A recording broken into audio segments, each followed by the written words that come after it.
हरे कृष्णा कृष्णा कृष्णा हरे हरे, हरे रामा रामा रामा हरे हरे। तो भाई दूज की कथा दो कथा हैं, तो दो कथा को श्रवण करना चाहिए।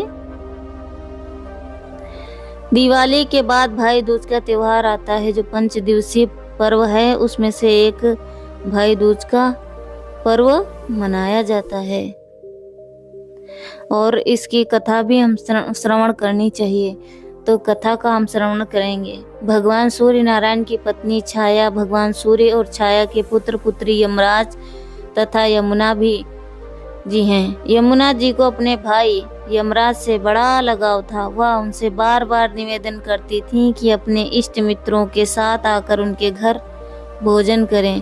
काम की व्यवस्था के चलते यमराज जी अपनी बहन के बात को हमेशा टालते रहे। कार्तिक शुक्ल पक्ष का दिन था। यमुना जी ने अपने भाई को भोजन के लिए अपने घर आने के लिए आमंत्रित कर वचनबद्ध कर लिया।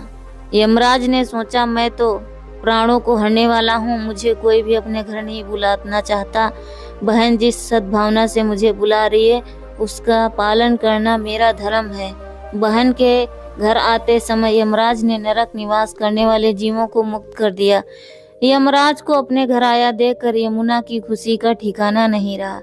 उसने पूजा की और पूजा करने कर व्यंजन परोसकर भोजन कराया। यमुना द्वारा किए गए आतिथ्य से यमराज ने प्रसन्न होकर बहन को वर मांगने का आदेश दिया। यमुना ने कहा कि भद्र, आप हर साल इसी दिन मेरे घर आया करें। मेरी तरह जो बहन इस दिन अपने भाई को आदर सत्कार करके टीका करें, उससे तुम्हारा भय न रहे। यमराज ने तथास्तु कहकर यमुना को अमूल्य वस्त्र भूषण देकर यमलोक के लिए प्रस्थान किया।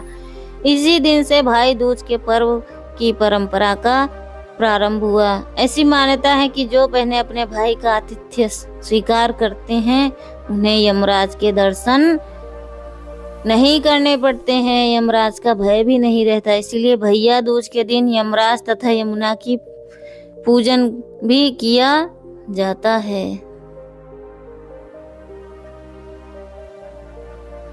आप सभी लोग इस कथा का जरूर श्रवण करें। श्रवण जरूर करनी चाहिए। कथा के बिना पूजा संपूर्ण नहीं होती, इसलिए कथा का श्रवण करना अति आवश्यक है। तो जो भाई अपनी बहन के घर जाते हैं, उनको मृत्यु के देवता यमराज के दर्शन नहीं करने पड़ते हैं। यम द्वितीया की आपको सभी को बहुत बहुत बधाई हो। हैप्पी भैया दूज।